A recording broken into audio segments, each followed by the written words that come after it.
This podcast is proud to be part of the TalkSport Fan Network. TalkSport. Powered by fans.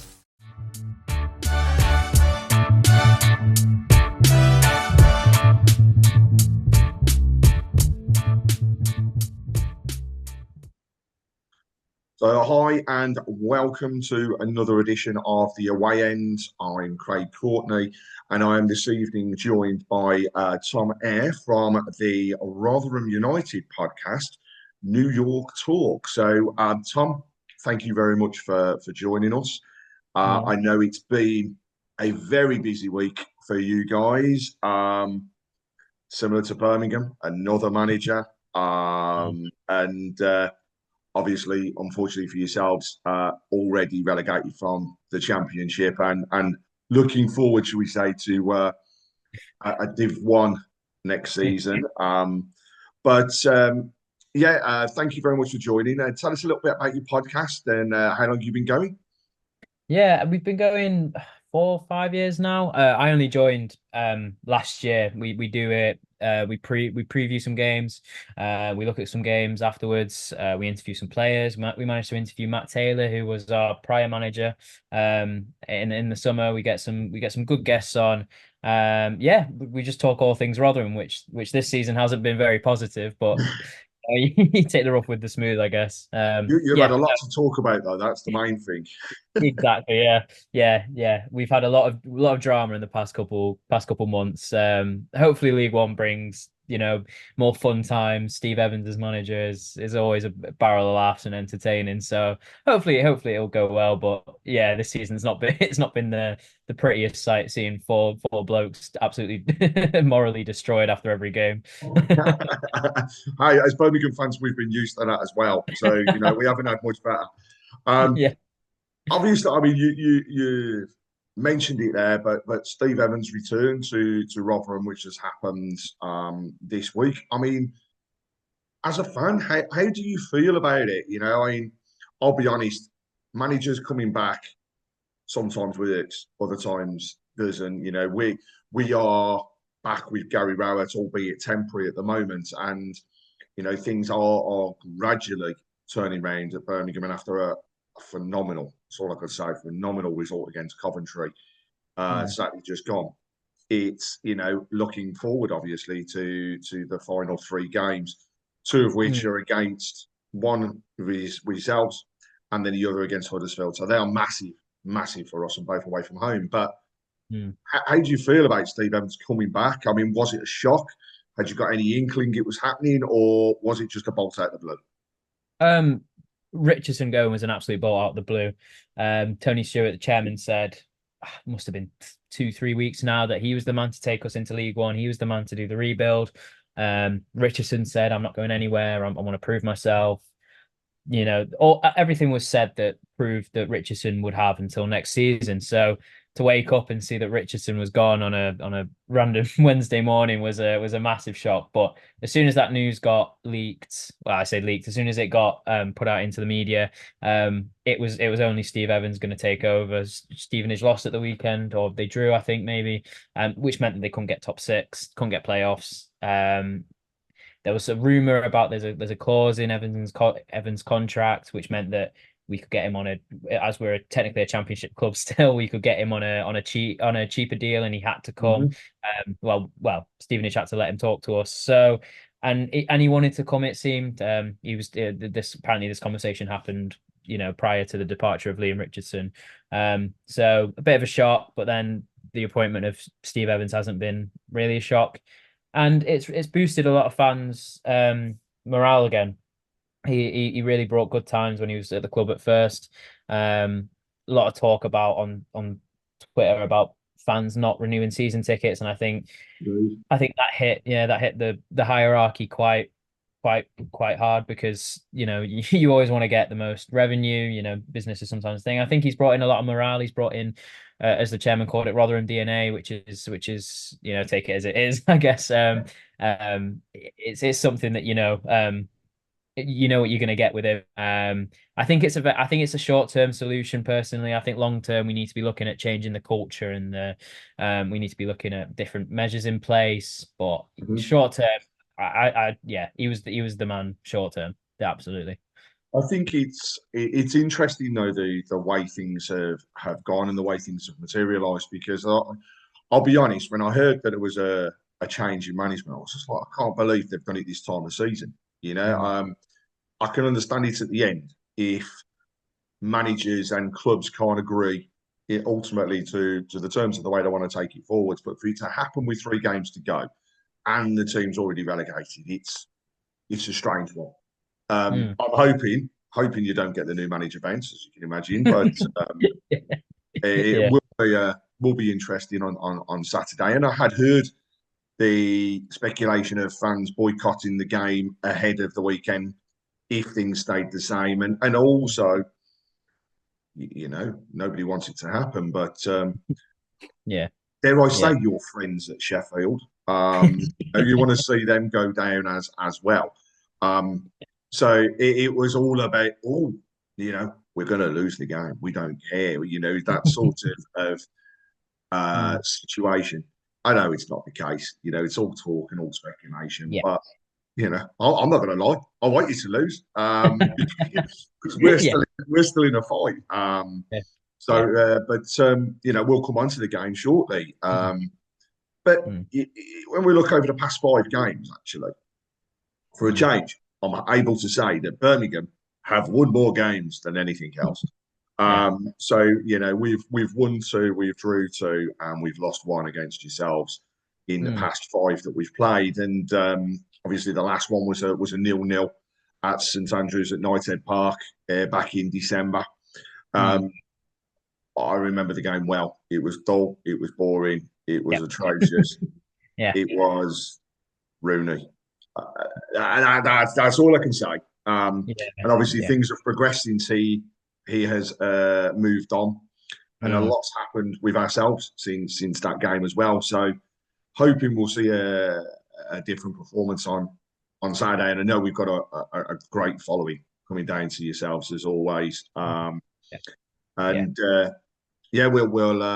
I say, we'll come on to that. But I always talk about the clubs, and what I try and do is also find out a little bit around people's knowledge of players that represent both clubs.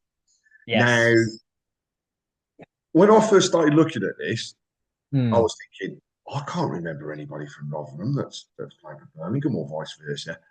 It was only when I started looking at the transfers between the clubs, actually, that it came to light that you've had some pretty decent players that have represented both Birmingham and yourselves, either be it on loans or permanent moves. But also, you've got a lot spread across the areas that games just resonate with me, because I was mentioning them just a few weeks ago with a few of the other fans. But we'll test your knowledge first of all. So what I'm after is, can you name 5 players that have represented both clubs? And that can be a loan, that can be a permanent move, short-term loan, whatever it may be. Right. One permanent that I definitely get out of the way is Wes Harding. Was with you, youth academy. Came to us, played over 100 games, I think, overall for us.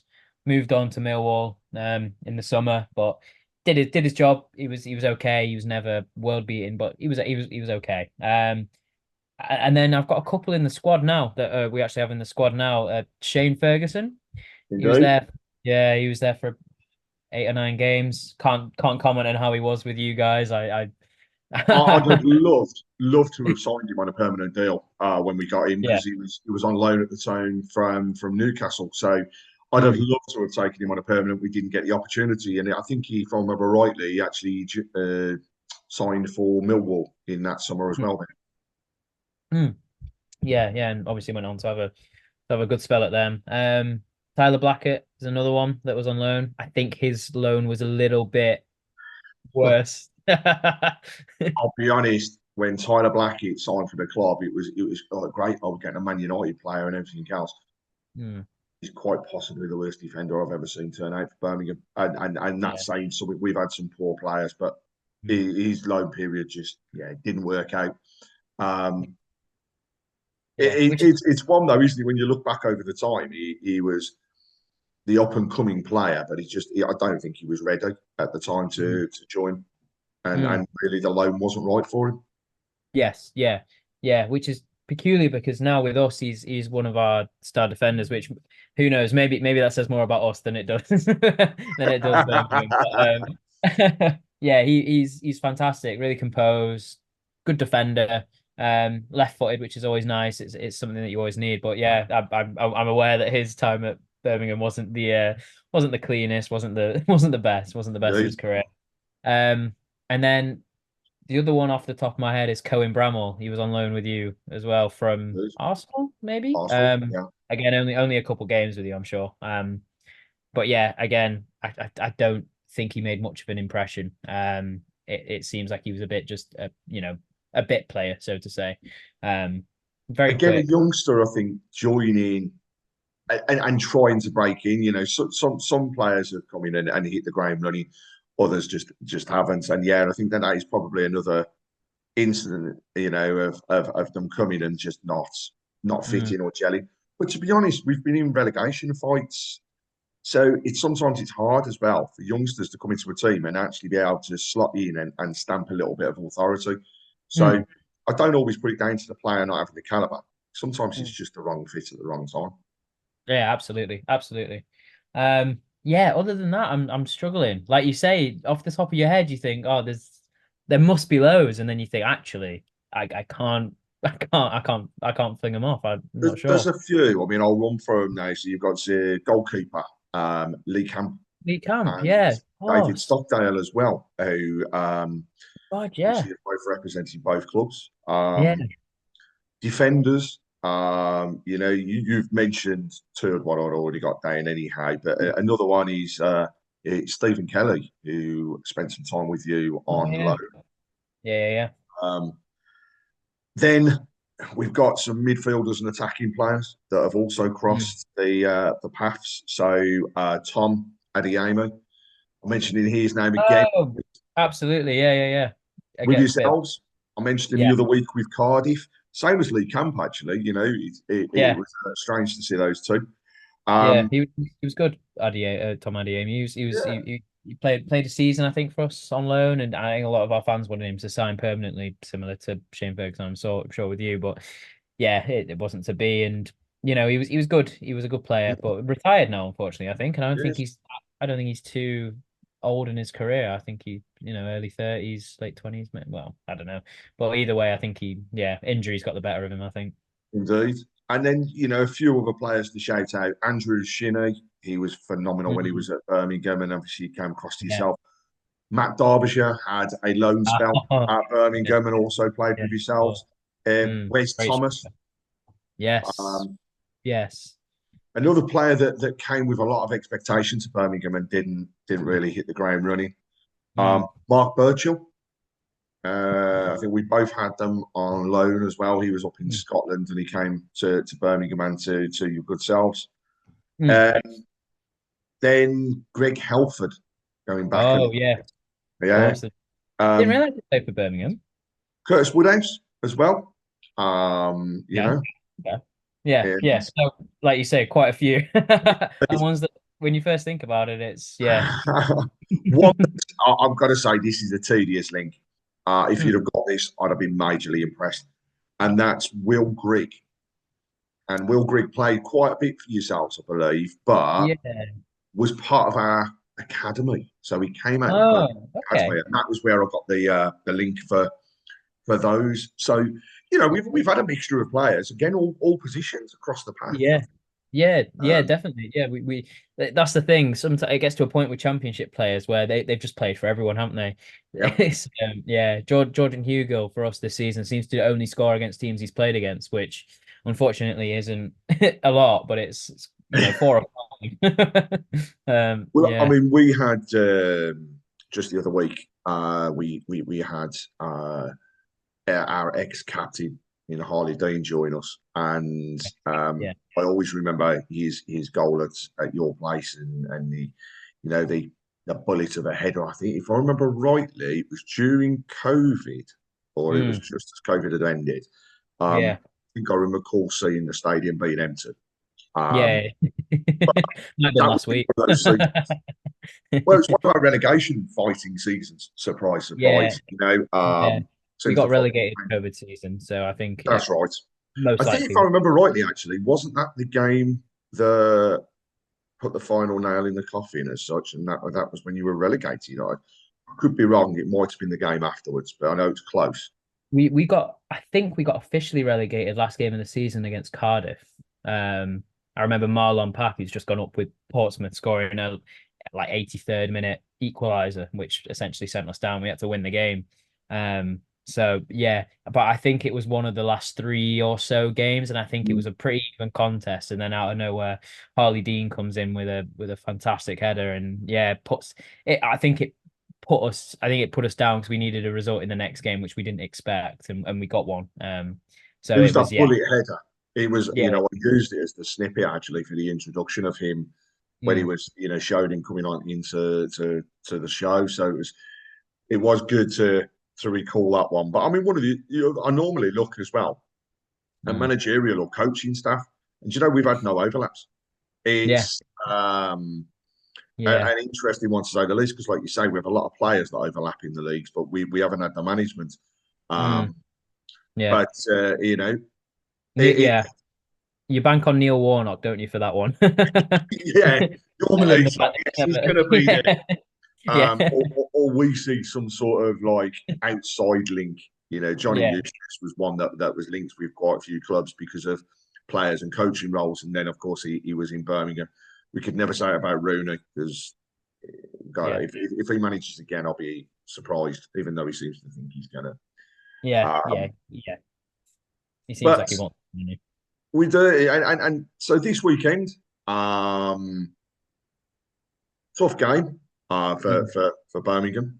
I think the new manager bounce, as we've mentioned, that could occur, and I think the fans will be wanting to get behind, Steve Evans in his first game back, in effect. But how do you see it going? And you've mentioned a couple of players already, but who should we watch out for as a Birmingham team, and where do you think strengths are? Because I know you're relegated and things, but there's still strengths in the team. You're still capable of beating teams. It's not as though you're not going out and putting out performances against some of the big wigs, because I've seen it and how you have got the results against them. So who should we watch out for, and where do you think ultimately the play will come from on Saturday? Come on to results after. Yeah, it's a good question because you watching us week in week out, you think that we're never going to be able to actually do anything with with the ball. It's fantastic, but putting it in perspective, it's very much we really dominate in the air, and I think that's a very stereotypical thing to say about Rotherham, but we do definitely balls into the box. We attack them well. It's where our 2 goals came from against Millwall when we won 2-1. Just balls into the box, lucky ricochets, rebounds, whatever happens sort of thing in the box, and that's what you've got to pray off. I think Danger Man, it's a difficult one because no one really stands out. Cafu is a fantastic player on his day. From Nottingham Forest, he's technically the best player that we have at the club, I reckon, with the ball at his feet, but the work rate doesn't match, unfortunately, and the effort doesn't always go into the execution, and he can go missing. So it depends. If he turns up, he's one that you've got to watch for. Sam Clucas is probably the one that I'd say is, you'd get a consistent 7 out of 10 with him, and obviously the keeper. But it's very difficult to say look out for the keeper. But yeah, no, Victor Johansson's been fantastic. Will not be with us next season. Will be top end Championship, lower end Premier League, and people have known that for months now. And yeah, you hopefully you don't get to see him firsthand. But yeah, I can imagine that he'll pull out one or two saves where you'll just think, oh my God, how has he done that sort of thing. I just want to see him picking the ball out of the net, if I'm honest. Exactly. Yeah. But yeah, no, yeah, in regards to actual creativity, work rate, someone that will disrupt things, it'll be Cafu or Clucas. Just little moments of quality that we have in a pretty dire season. They've given us some sort of attacking presence, which is, it may sound like I'm really harsh on Rotherham here and whatnot, but watching us all season and you guys will get to watch us on Saturday. It's not a pleasant sight to see us play football sometimes. Hopefully it changes with the new manager. Hopefully there's a bit more oomph, a bit more fight and passion. But currently, yeah, I can only see us attacking down the wings, balls into the box, and hoping that something comes from it. Really, I think it'll be interesting to see how Birmingham do turn out, because I'll take it a couple of weeks ago, defensively, we looked so ropey. And like you say now, lumping the ball into the middle. I turned around and said, if you were doing that, you'd have scored. But then I look at the way our defence was against Coventry, and it didn't look as though anybody was going to get anything past us. They were just solid. And so I don't know, in all honesty, how Birmingham will set themselves up on Saturday. There is a tendency for Rowett to like to play with three across the back in the middle, and then having two wing backs. Will that work on Saturday? I don't know. It depends. We also, I've got to say, I tend to see Birmingham playing a lot better when teams come and attack us, because the counter-attack side of it, we've got pace on both sides. We've got two wing backs, arguably, that can overlap as well across the midfield, which is absolutely superb. And, Ethan Laird at the moment, he blows hot and cold, but when he is on the game, he is absolutely phenomenal. And he gets people going. He gets up there. He's not afraid to take a player on. He's not afraid to whip in across. And his work rate is second to none. And then look across our midfield, and Bielik has been backwards and forwards into defence, back into midfield. On Saturday, he played in defence, and he arguably had his best game. He got an eye to knock the ball forward, so we got an outlayer coming out from the defensive side of things. But also, he can get the tackles in, and he puts his head in as well.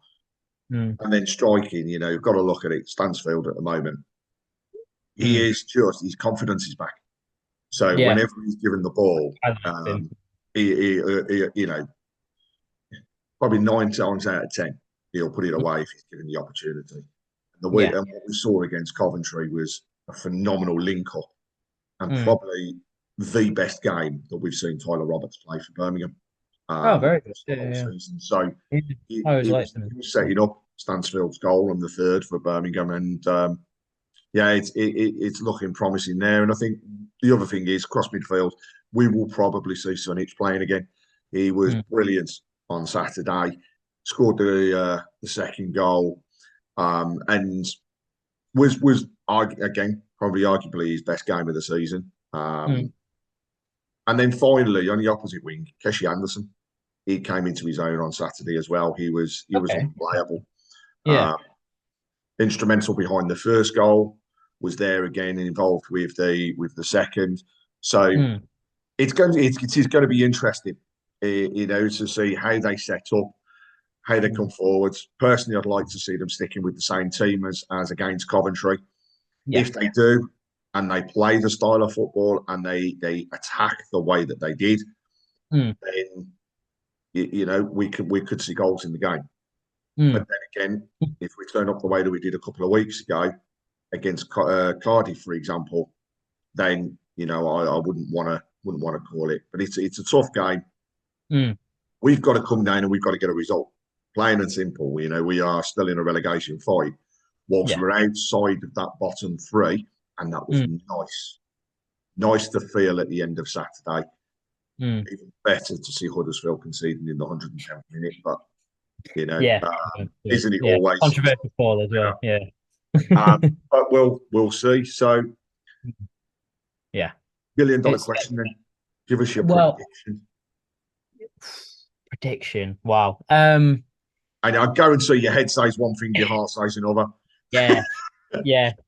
I was going to say that, so I'll avoid that.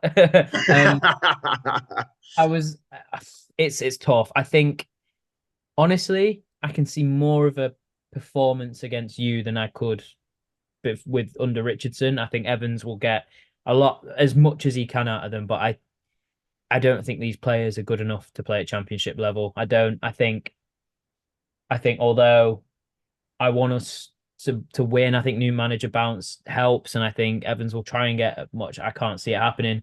I can see a 2-1 Birmingham, 3-1 Birmingham happening. Which, if anyone wants to tune into our podcast, this is exactly what it's like every week. Predictions. I predict us to lose every week, so it's great. I can see a 2-1, 3-1 Birmingham. I think it'll be a close game. I think we'll be on the up, and I think you will be nervy, especially if we get into your face, aggressive. But I think the quality is just too much for us with our current squad. I mean, those players that you were mentioning just then, and you didn't mention Siriki Dembele and Jordan. Two fantastic players who I thought would be your star men, and just not even near the starting 11, which goes to show the difference in quality between us at the bottom, and very deservedly at the bottom, and you guys a little in the relegation dogfight. We wouldn't. In hindsight, we were never challenging this season to stay up, and it's a shame. But I think it'll be a close game, a tight game. But I think Birmingham will see it out 2-1, 3-1 maybe. You are the first person I had a feeling ever back against their own team as I've done one of these podcasts. In that case, I'll change it. I do get why you're saying it though, and I've got to be honest. There have been times when my head has done that. It's I want us to go out, I want us to get a result, but I just can't see it coming. And then my heart's going, yeah, we're gonna.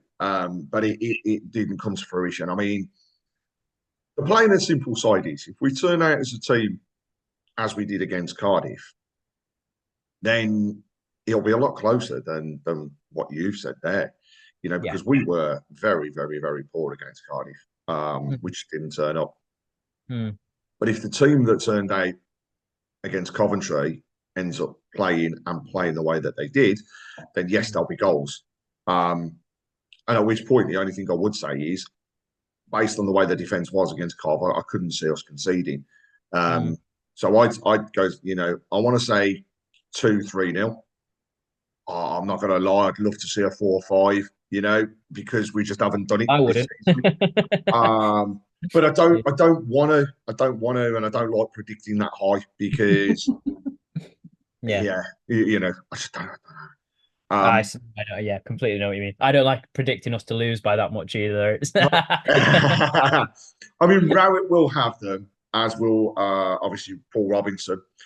Being in the coaching staff, they will have them fired up going into this game. They will have that drive and passion off the back of the Cov game to take forwards. They have that knowledge that actually we can pull ourselves a little bit further away, because I think a couple of the games aren't until Sunday. I believe Sheffield Wednesday, I think, is Sunday.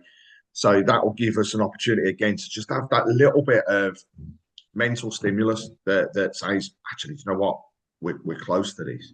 We're going to get out of it, and we're going to stay out of it. So, yeah, I'll go with a 3-0.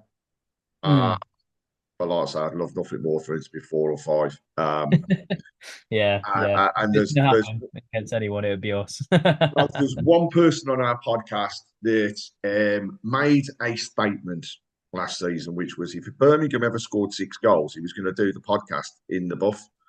So, we've never got anywhere close to it, but you never know. It might happen this weekend, and he will be scared if it's 3-0 at half time, put it that way. Yeah, he will. And the worst thing about it is that it's recorded. It's a podcast. You can't go back on it. Exactly, can't go back on it.